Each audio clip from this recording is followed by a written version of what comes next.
Welcome back to the In Between Podcast, episode 3. I'm Mohamed, and this is where we talk about the mental side of becoming. In this podcast, I brought in someone that many of you can relate to, someone that studied a 4-year degree and deep down knew it wasn't for him. After the structure and the game was gone, he had to figure himself out. My name is Deen Kahn. I'm from Cape Town, South Africa, and I was an international student at University and Sioux College. I also played soccer, and I was a student athlete while I was taking my degree at University. Yeah. How did people see you as a student athlete at the university?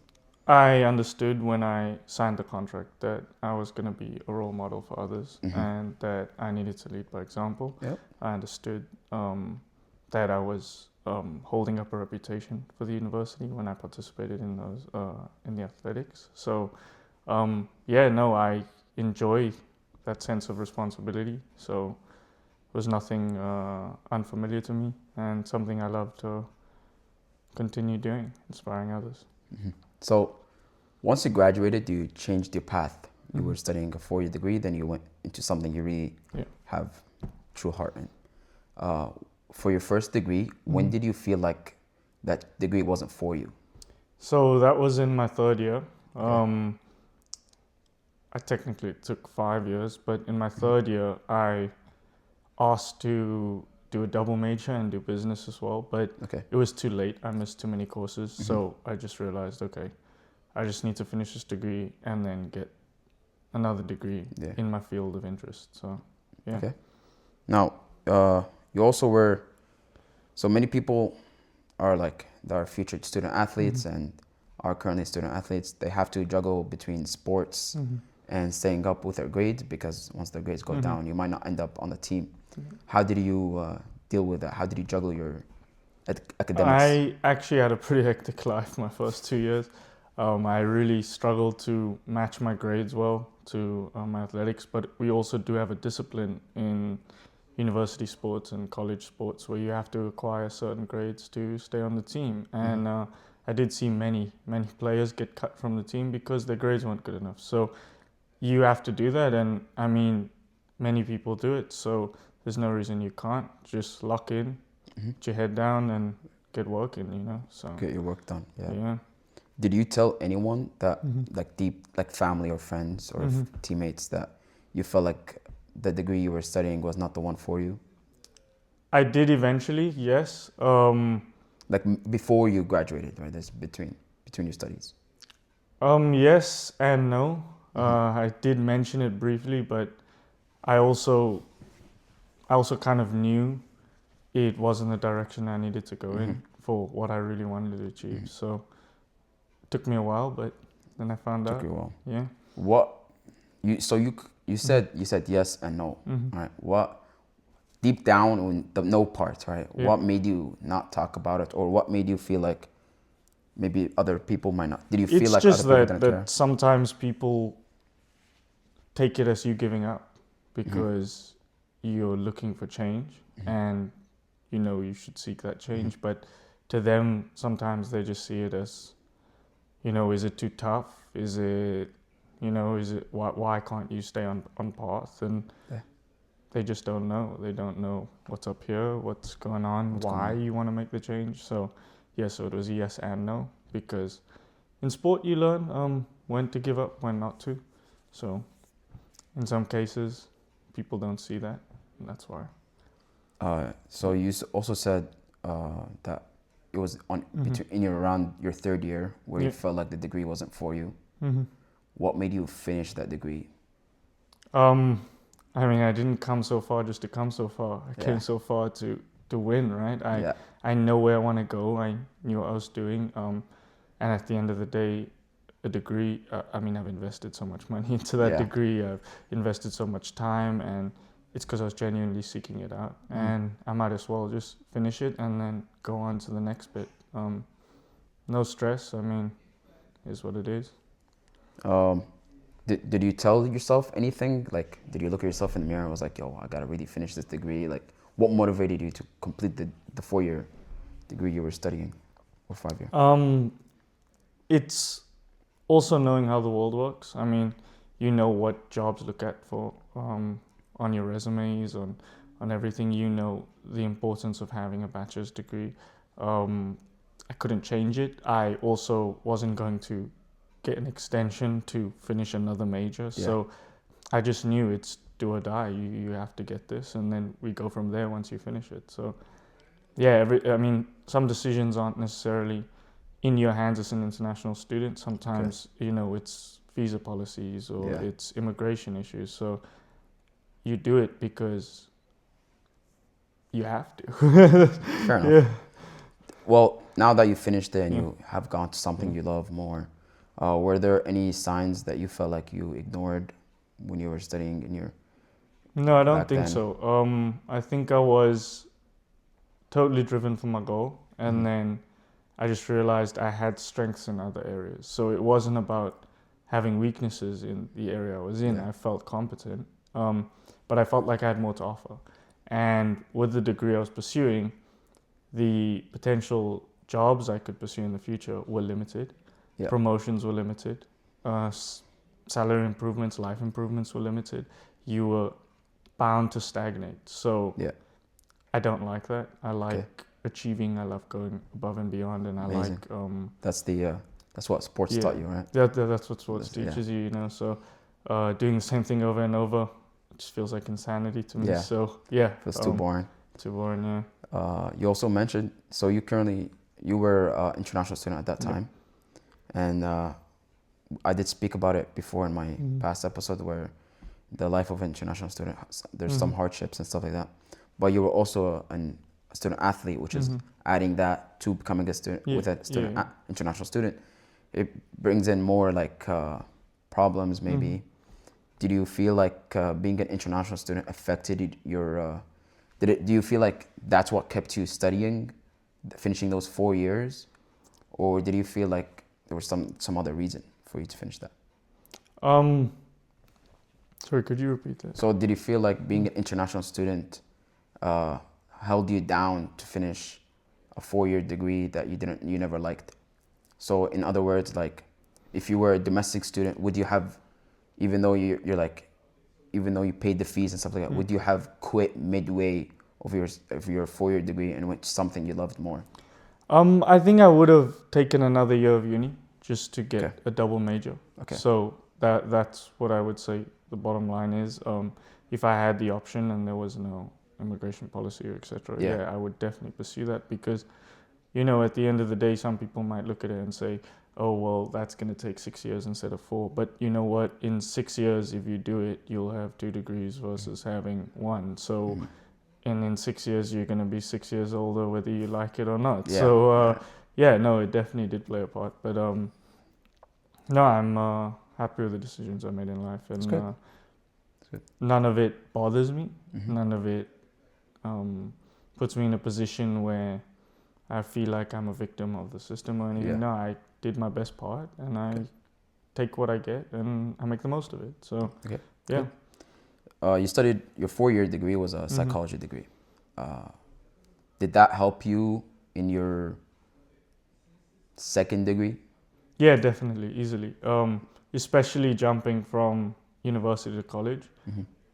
So college gives you a higher workload, but university gives you a ton more work in a class, you know. Yeah. So university kind of prepared me to, I won't say breeze past college, but excel in college. And I'm happy that I learned everything I learned because it made learning so much easier when I went to my next degree. And everything was relatable. My degrees are intertwined. So it was a great base to go off of, understanding how to research stuff, knowing I came into college and I knew research that was done for decades, and the rest of the class still had to go home, read that research, write about it. I could just write off the top of my head because when I learn something, I'm genuinely intrigued and I keep that information in mind for whenever I need to use it.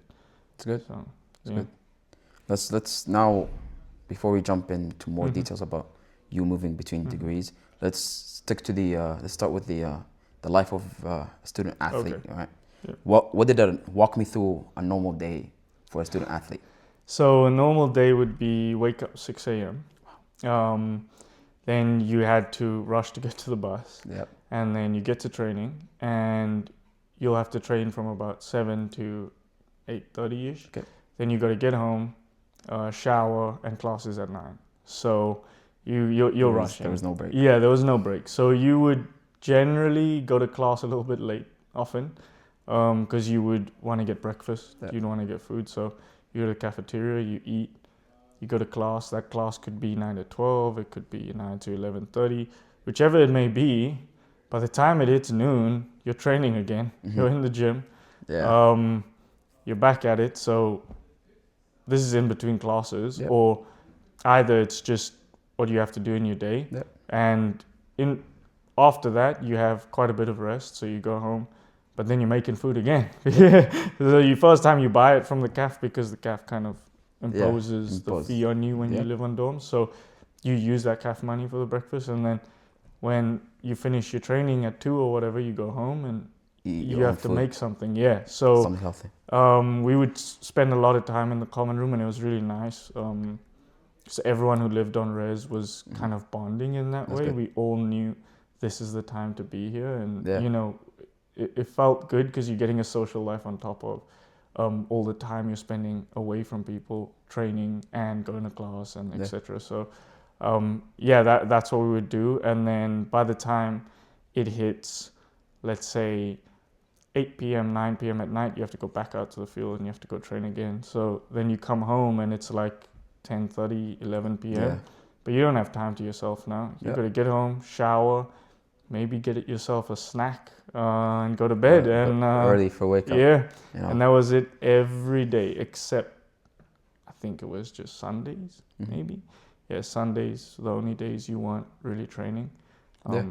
We also had a different schedule to everyone else. So some teams would play midweek because they were so close to each other, you know, Guelph, York, Windsor, those guys. But us, we were 8-hour drive away. So we would just train every day and play back-to-back games, Friday, Saturday, and then get our Sundays off just to rest, which, I mean, eventually it just becomes a part of your routine and your life, and it's easy breeze after that. Yeah.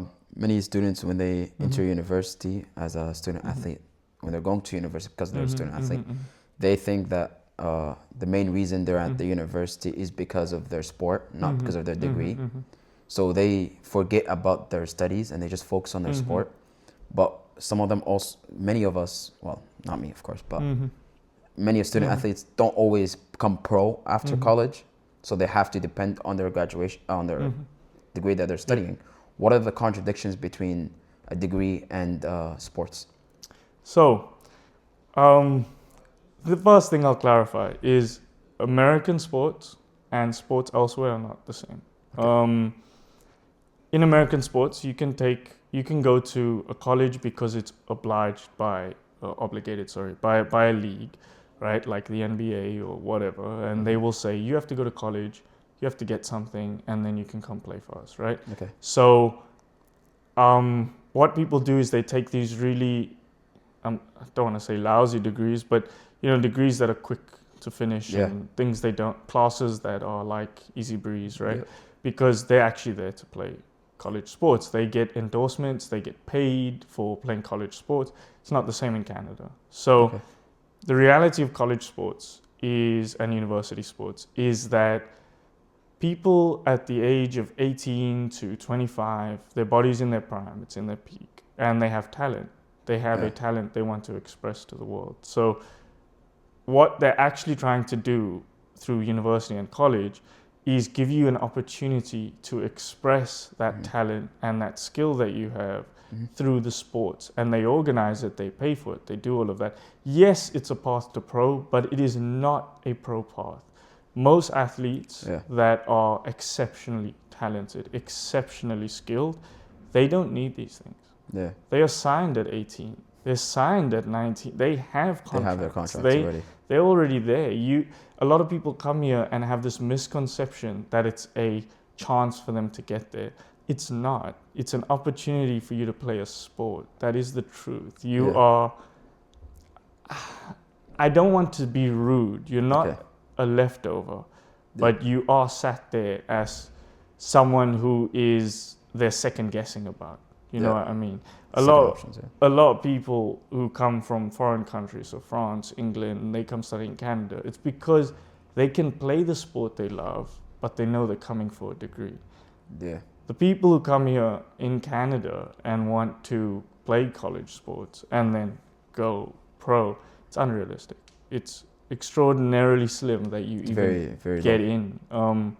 They have people who are 14, 13 right now, and they know they're the big thing. Yeah. They don't need anyone to tell them whether they're a big thing. There's teams hunting those people down. So they're already getting signed. Yeah. There's no debating it. I understand in some sports like hockey, there might be a different. Yeah, because it's their main sport. It's hockey. their main sport. So, do they necessarily need to go to college for hockey? No one knows. I don't think so, because they have other systems like the OHL and etc. So, I would say for the people who are coming and think we need to put sports first, if you're not in America and you haven't been spoken to by agents, don't have an expectation. You can try your hardest. The talent pool and the skill pool in every sport in the world is extraordinarily difficult. Especially in soccer. Especially in soccer. Most played. Team sports in general, because it doesn't even just depend on you.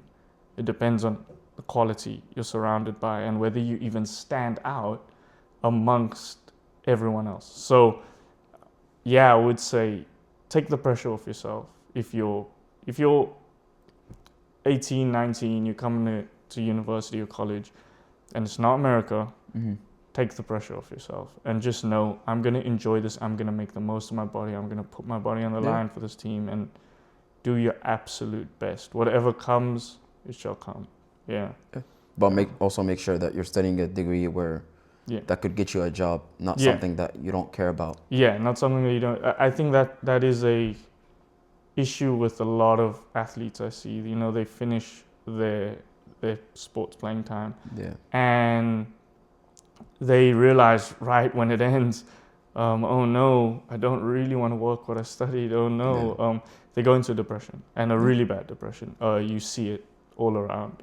You see people, they'll start doing, terrible things. Terrible things to their body and stuff. Because they can't control themselves, because their confidence came from their athletic ability. Yeah. And which is a good thing, and they should be proud of it. They should be proud of how far they came, but a lot of people don't see it like that because they didn't get to the finish line. And sometimes it's not your fault. In life, it doesn't matter if you get 99.8 in everything. If one person gets 99.9, it's out of your hands. They are champion. Do you know what I mean? Yeah. So the world, you can do your absolute best to put yourself in a good position, but the world still decides where you land. So all I would say is just do your best. If you come fifth, it's fine. Be proud of it. You've pushed yourself to an extent of excellence. Don't beat yourself down for it, that you want number one or you want, No, it's like there's many people like me that I would love if I was even chosen as a student athlete at a university or a college. But I just never had that ability, never had that skill, right? So I just went there for the degree. And then there's some that went there as a student athlete. They had that fun, they had that, they enjoyed their sport in those 4 or 5 years. But then they had to go to a corporate company and start working there. So it's not everyone, not everyone that is signed by the college as an athlete becomes an athlete that is signed by a club, which is, it's understandable. Before this question is for when you were an athlete. Did you ever feel like you ever hit a wall? Many of us do hit walls, like motivation, performance. Yeah, I definitely did. Multiple times. And how'd you get out of, like, how'd you? I took the advice from other coaches. I actually went to a sports psychologist when I was an athlete, because I was upset with myself, but also the coach at the time.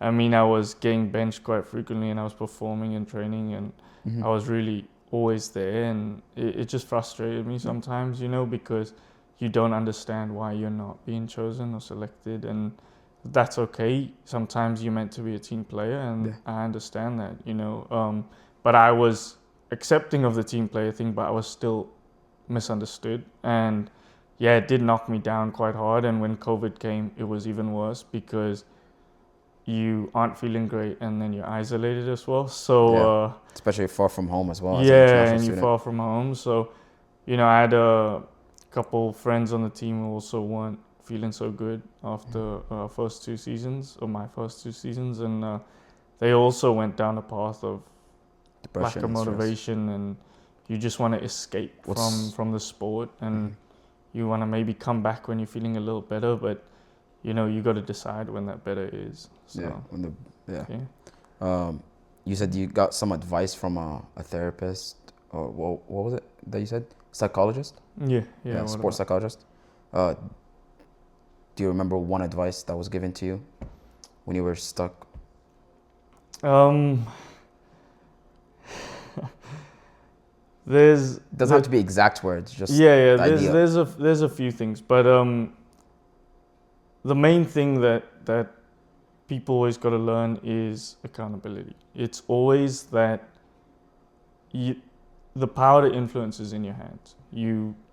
Sometimes you don't know it, sometimes you do, and when you do, those people are quite confident. They know where they're going in life, how they're approaching it, when they're approaching it, and those who don't, they feel lost. But I would say the best thing is to always look at yourself and how you can turn something into your favor. So a lot of people like to say, I couldn't do this because of that, or I can't do that because of this, and that's not how it is. When you play sport, you learn something on the field. Yeah. And you learn something about how there are players who just wait for opportunity to come to them, right? Then there are other athletes that force the opportunity to be created out of nothing. Yeah. Because they just, for example, just in soccer, they don't wait for the ball to come. They take the ball, they drive it to a certain position and put themselves in a position of strength, right? Then there are other people who are able to dictate games. So those are, they're the best players, whether you hate them or not, because they run the show. They run from back to front. They are deciding how this play is going to go based on where they are placed on the field. Yeah. And it's an incredible feat to be that exceptional, to have the IQ to be in the right place at the right time, to know when to make a certain move, a certain touch, and that translates to life. It becomes a practice that not many can obtain, because it is usually given to the special ones, right? Yeah. And in sport, you're constantly learning how to access or tap into that constantly, because you could be playing university sport and you're dictating games. You always get the ball. You're always making 1-2. So the team looks good because you're on the field. Then when you go up a level, now you become the one who waits for opportunity. Yeah. And then you slowly have to turn into the one who creates opportunity. And then you become the one who dictates it entirely. So it's all a process, and it's a repeated process until you reach your limit. So you said that earlier. You said studying the 4-year degree was not a waste of time. You never thought of it as a waste of time. But you might have lost something in a 4-year degree. What is something that you did lose? Like, was it energy? Was it opportunities? Like stuff that you lost studying that 4-year degree, and then you losing those, were they worth it? I never ever thought that I lost anything. I feel like I don't live with regret. So I don't sit here and dwell on what could have been, what should have been, I just do. And No, sorry, I just mean like maybe it's like a sign. You losing that thing, like say you getting injured, maybe it was a sign that you really gotta work harder next time to or take care of yourself more, to not injure yourself easily and stuff like that. Yeah, I mean, I did have a Pretty traumatic injury, Okay. if that's what you're asking, though. I didn't know that. Yeah. What was the injury about?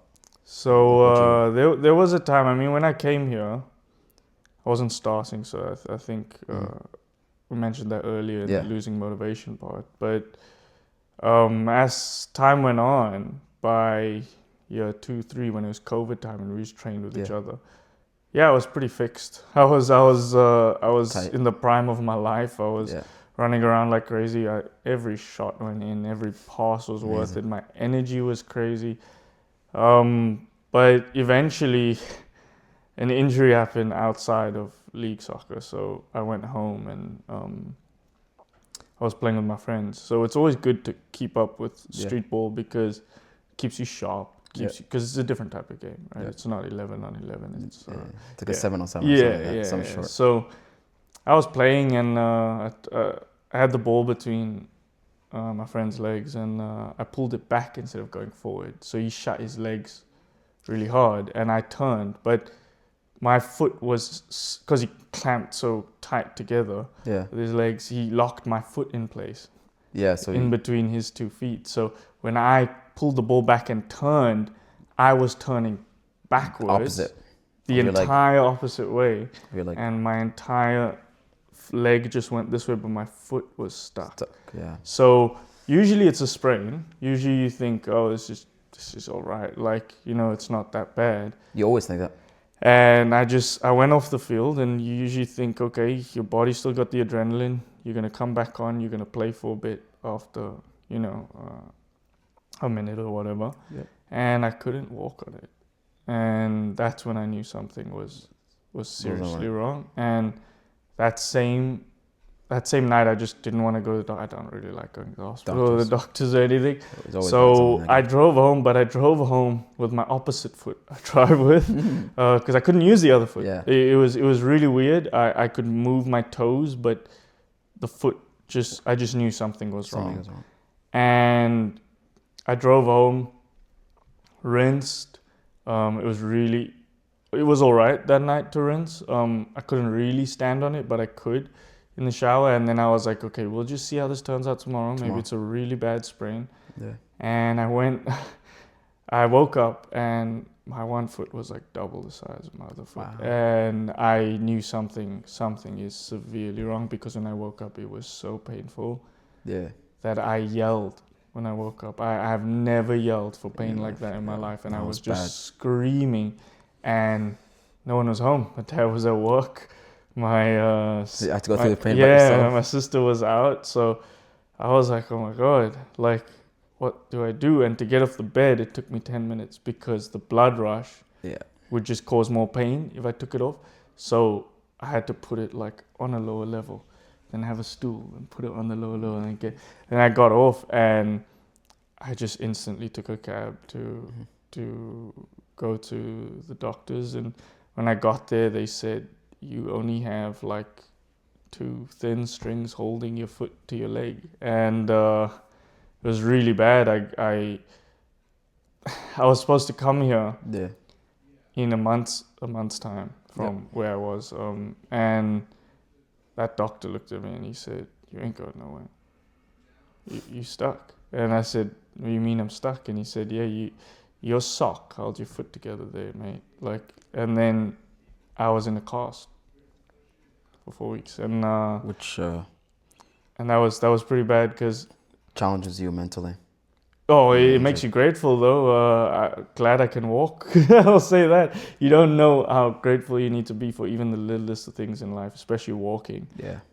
Wake up every day and seriously be grateful you can walk, because once you can't, you realize how limited you are as a human being. I mean, when I had my leg thing, I was going out to cafes with a whole thing on, with crutches, with everything. You can't go anywhere. You can't drive. You can't nothing. You're just out of it. And it was really frustrating because season was gonna start in 2 months, and I just got this cast on for a minimum of 4 weeks. It stayed on for 5. I had to delay my flight to here for another month, and once that came off, I couldn't kick a ball because the pain from the ball just touching my foot I can just So, feel it in my leg right now. yeah, I had to rehabilitate every day, just Yeah. kicking it against the wall from like half a meter, from nothing. It was just It like, felt like baby steps now. yeah, it felt like baby steps. Like I had to just keep doing this, but I was like, muscle memory and all of Yeah. that will kick in once it's strong enough. But Mhm. it never recovered, just for starters. But Do you still feel it to this day? Like, if I play competitive soccer, Yeah. yeah, I will feel it. I'll injure myself instantly. I can only play recreationally now. When I came back, so it had only been 3 weeks since I took the cast off, Mhm. and I came back here and they were like, we're playing outdoor league, pre-league, like pre-OUA Yeah. league, and I went to play with them and I was playing centre back where you have to put in tackles, and I had Yeah, no steady strength in tackles. my foot. I could barely pass. I couldn't even curve my passes because the foot would do Was this. it your right or left? My right, yeah. So So main foot. yeah, my main foot. So it would curve like this, and it was really Oh difficult. man, dude. So eventually, I had to get a Cast. guard. Yeah, it's like a white one or something like that for like No, ankle. no, it was black. It wraps around this whole area. So Oh, okay. just so it slows down your foot Mhm. basically from Mhm. turning too fast or moving Yeah. too fast. And I played with that, so it did reduce the pain a little bit. But also, I was missing tackles. I was missing passes. I couldn't clear the ball really Yeah. because I couldn't. I was very limited, and I just had to go on because I just earned my starting spot, Yeah. and You just had to fight through it. now That's it's what you thought. gone. It's gone again. So it was frustrating because it's gone, and there's almost Nothing you can do about it. nothing you could do about it. So yeah, I was just sat there thinking, wow, it's like some force is just stopping me because previously I went for trials at LA Galaxy for the reserve team before I came to Canada, and a month before I went to remember the the story. trial, I had to do a photo shoot for the team that I was playing for. And when I was doing the photo shoot in bicycle kicks, and when I did that, I landed straight on my arm because the ball was at an awkward position and I broke my arm. So it was almost like a sign that football is not meant for you to go further than this. Like, you know what I mean? So it kind of sucked both times. A month before I go to LA, my arm breaks.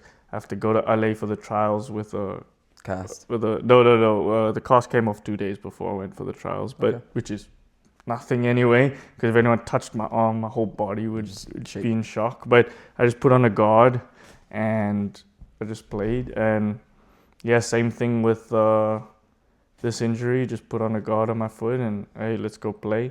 A lot of the fitness drills we were doing, you have to be on your toes a lot. Extraordinarily hard for me to even do them, but I was still doing them. Screaming in the inside. Yeah, I was just like, I'm just gonna do them because regardless, I have to. And the worst thing is that people don't remember what you were before that.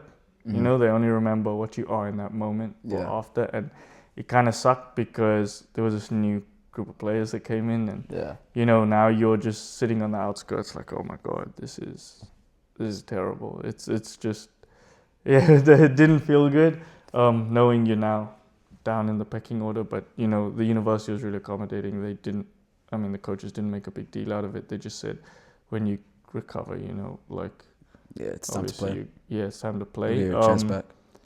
But yeah, it did kill me again afterwards. I had another incident where, all season I was playing with that guard on, right? And one training session, I decided, okay, I'm just gonna take the guard off. I'm just gonna try this, okay? Especially, I think I was like 5 minutes till training, so I got there and I was like, you know what? How bad can it be? My foot's probably stronger now. It's about 2.5 months since the cast came off. Did 3 training drills. On the third one, my foot did this again, and that's when I knew it's retirement. It's gone. Yeah, it's totally gone. So that season I didn't play again. Came back the next season with hopes, but my foot was never the same. So, I mean, I played like 2 games the following season, and my ankle just kept giving in and in and in. So I can play recreationally now, but competitively, it's totally done. Those tendons don't ever heal the same. Yeah. And once you get an injury like that, it's really just game over. So yeah. Does the mentality learned in sports make it harder to walk away from something? Because in sports you said you were taught to not give up, keep going. You can't. You've fought through like losing streaks. You've had like stuff mentally, physical things that you still fought through. Now, when you have to walk away from something, does the mentality change? I would say sport teaches you when to give up and when not to. And that's the most essential thing, because a lot of people learn that don't give up. And sometimes they drive themselves into the ground. They go crazy. They don't know how to contain themselves because they have to have that never die spirit. And when you're on the field, you learn these things, especially in soccer. For example, if there's a ball in between you and another player and you both have to go get it, if you know you're not going to get it, there's no point in you losing position, because now you sacrifice something else and you lose your position on the field, and you open up opportunities for the opposition. So you're going to know when to challenge for each ball, when to know when to sit back, when to be on the front foot, when to take control of a game, when to allow the other team control of the game. So you learn what to give up and what's acceptable to give up and what's not. So don't lose your 50-50s, right? But if this isn't a 50-50 and it's a 70-30, no point in you acting like it's a 50-50, because now you're putting yourself on the back foot. So learning when to give up is essential. Knowing I have to sacrifice certain things for the bigger picture. So I mean, like I mentioned earlier, being the team player on the bench, you have a role. You're not there just to fill numbers. You're not there because they just needed someone. No, it's not like that. You're there because you're good enough. You're worthy. You're someone of importance. You're there when the guy is slightly better than you, needs someone to put in a shift, and you need to put in the best shift you ever could. So don't give up in those circumstances. Give up when you know you're losing something for sure. There's no point in a facade. There's no point in being an impressionist. And I do notice a lot of people, when they play sports, they think about what looks good to a coach, or what looks good. You shouldn't play to impress. You should play to express. And those are two different things. I like that. Because at the end of the day, like we said earlier, it's not up to you about where you're placed in the world.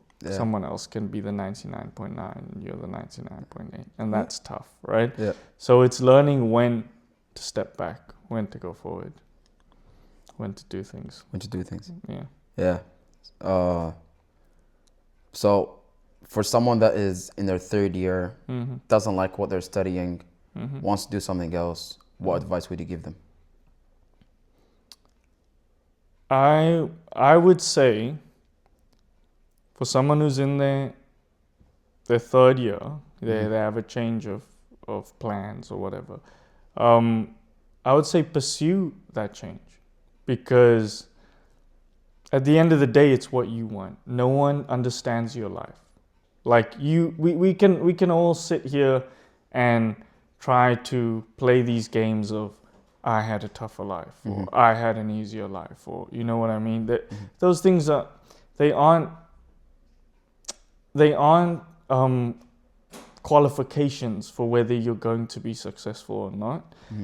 You are the only determinant of what's best in your life. So when you make a decision, you need to tell yourself that's the best decision.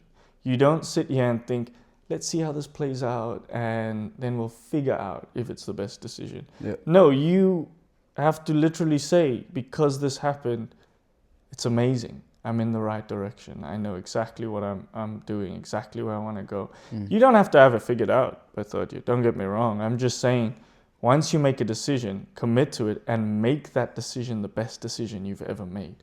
And you can do that. You can master your environment. You don't have to sit here and say, I succumb to it. Because when you do that, you will always be second over the control of your own life. Yeah. You'll always surrender it to others versus allowing yourself to be in charge of where you want to be, what's good for you, what makes you feel good, what affects your morality. It's all up here. It's all you. And you can't keep pointing fingers at everyone else. You can't keep sitting there and saying, oh, that wasn't a good decision. I don't know why I trusted this person or that person.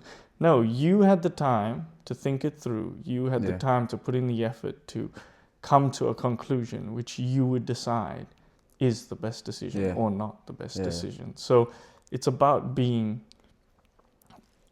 locked in, you know, like you really gotta want it. And if you're 50-50, it's fine. There are some people that, you know, maybe they don't necessarily want to take charge of their life. And I mean, if you have that privilege, go ahead and use it. Why not, right? So, yeah, I would say the best thing I can say is the best decision is a choice. Mm-hmm. What would that's good. So, what would your 18-year-old self that just enrolled to university and was ready to compete say? He would say, what would he say to me? Yeah, what would he say to Or you? what would I say to him? I think 18-year-old myself had no clue how the world works. Okay. I think 18-year-old me had no idea about how a process works, what it takes to get there. I would say my 18-year-old self, if he looked at me today, I think he would be happy because I've achieved. I came here, set out a goal, and I achieved that goal. So would be really happy. I think 18-year-old self was still emotionally affected more than I am now about making it. So it's two totally different perspectives on life. At the time, my athletic ability made me heroic in a sense in school, amongst peers, amongst, I was that guy that can play soccer, so they kind of knew that, and they invited me to all the games, and we used to always have crowds turn out. Actually, I'd love to say this whole OHL thing is incredible in hockey, because when you're a boy and you're 16, 17, 18, to have a crowd chanting your name, it's healthy, right? It's what you want, to be the hero of your town, because you're using your athletic ability, and it feels good, and I can imagine the mental satisfaction you get from it, because I went through it, So 18-year-old myself didn't know where we would project to in life. I just took it day by day. I took it, year by year, plan by plan. I didn't overthink it. So I would say 18-year-old myself would look at me and think, wow, we got a long way to go, but it's going to all be worth it. Yeah. That's good. All right. Thank you. So every college athlete is told that the degree is the backup plan. What if the backup plan is not the right plan? I would say time is never against you, first of all. People think you're supposed to have a degree by 22, 23. You're supposed to be pursuing your master's, which proves that you excel in this area, by 25, 26. That is not true. You live your life as you need to in your own time. Don't stress about what the world's doing around you. So your time will come. You have to trust your process, the decisions you've made, where you want to go, how you're going to get there. Some people are born in places where they can create those opportunities a lot easier for themselves because they have access to what's localized to them, whereas others have to fly in from elsewhere and make those opportunities happen, right? So I would just say, do the best you can with what you have available, and don't think about how long it takes, how hard the journey is, because it's the reward that you're looking for. Yeah. Not, you know, how can I get this reward with the least amount of resistance? Yeah. No, you deep down inside, you know, no pain, no gain. No pain, right? no gain. So you need to go through those hardships. They teach you lessons along the way. And I mean, I would say just take it day by day and figure yourself out. You know, you could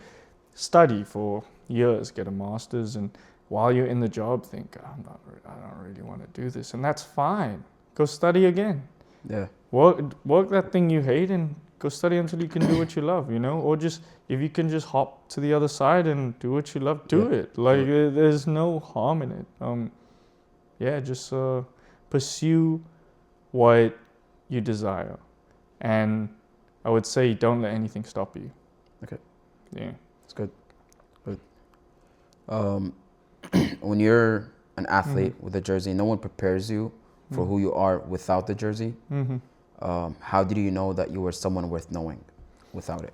So this is where it becomes a little gray for a lot of people. And earlier we spoke about how people go into depressions because they lose their they can't play competitively with their athletic ability and skill anymore, right? The main thing is you need to look internally and figure out what shakes you. So every person on earth has an ego, and this ego is boosted through confidence, and your confidence comes from certain things. A lot of times with men, it's their ability athletically, right? But you need to have something outside of that, because for almost everything physical in life, it can be taken away from you. Yes. Okay, so each person on earth has their confidence from, it could be from their looks, it could be from their ability to do something, whether they're computer tech people who, you know, can do super stuff, Zuckerberg with his super brain that made Facebook and everything. So all these people that get all their confidence from one thing. Let's just say you play hockey and you play OHL, and now you're on top of the world. You have all this arrogance, this swagger. You're the man, but then you don't get drafted, and reality settles in, and you go from this arrogant, brash person to humble in a very short period of time. I would say, you know, when you're up, sure, be up, but other people can see in the future what else do you got, and that's when you need to work on yourself. So I have multiple avenues of confidence, but you know, if we look at your athletic ability, you get injured and it's a really bad injury, all that confidence you have falls down into the ground. You know, if you have a lot of money, you could lose it, you know, within a year, and now you don't have that confidence. Your money's gone. You could have good looks and your face burns, your body needs a part cut off or whatever it may be. Suddenly all that confidence you have flies out the window. And now you turn into a totally different person. But I would say the path I took is mentally resilient, mentally powerful, mentally attuned. Be powerful up here, because nothing can take this away. You know, Stephen Hawking had his whole body taken away from him, but he had this. That.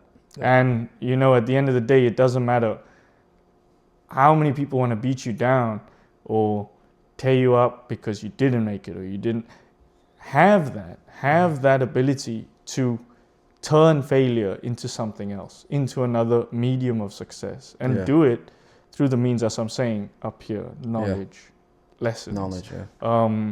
You don't want to sit there and put all your eggs in one or two baskets. You really want to sit there and you want to say, if this fails, what do I have? If this fails, what do I have? And the only thing that's going to take this away is death, because there is nothing else standing between what's in my mind, what I can project out there, and everyone else hearing me. So nice. Yeah, it's good. What's the most valuable 1 to 2 lessons that you learned in your life? You know, now that you're, I want to say midway of your life, but maybe like a quarter of your life. Yeah, I would say it's a difficult question, first of all. But if I had to say what is the most useful advice I've got, It could be one or two things, you know, if you want. it would be self-reflection, and proper self-reflection. I don't mean just look inside. I mean look inside and figure out who you are and why you are. Sometimes you need people to do it. So I'm going to give you an example. There was this awesome time my friends and I were hanging out. We were a couple guys in a place, 10 guys, and we were all soccer players. Okay. Yeah. And we all sat there and we went, okay, let's be brutally honest with each other because we need to get things straight here. So we ranked each other in every attribute: passing, speed, dribble, tackle, IQ, everything. Okay. And we all ranked each other, and everyone got to put in a vote. Yeah. And the average is what came out, right? That's good. And then when we did that, everyone realized, oh, you don't even think I'm good at this? I thought that was my best thing. And we're like, but that's not your best thing. We're looking at this, we're looking at that. So the other thing is being able to take that criticism and respond to it well. They all did. We all did. That was actually the best bonding session we've ever had. That's good. We at least everyone's brutally honest with themselves. Yeah, we were all brutally honest with one another. And then the second thing is you need to be brutally honest with yourself. Yeah. After you hear feedback like that and stuff, things do change. Yeah. But the main thing is you gotta look at why you think the way you think. And that for me is the best advice I can give. You know, when you go through life, you are born without morality. It is imposed on you. Someone tells you it's good when you do this, it's bad when you do that. Villains aren't always wrong. They have their own story. They have their own reasons for why they do what they do. You watch all these Marvel movies, you see they're heroes of their story. They're not the villains. The heroes are just chosen by the directors, you know what I mean? But if they had a flip side, you'd start feeling bad for that villain, you know? So when people look at themselves, I would say what they need to do is look at the system you grew up in. Look at the schooling you learned. Look what they taught you. Look why you think the way you think. Eventually you're going to get to a point that, okay, because this was imposed on me, I think this is morally correct, or this is the appropriate decision, or this is, someone tells you, you need to go do this, or you need to go do that because that's the right thing to do. For the rest of your life, you're going to be locked in and think that. Yeah, it could be like a sheep.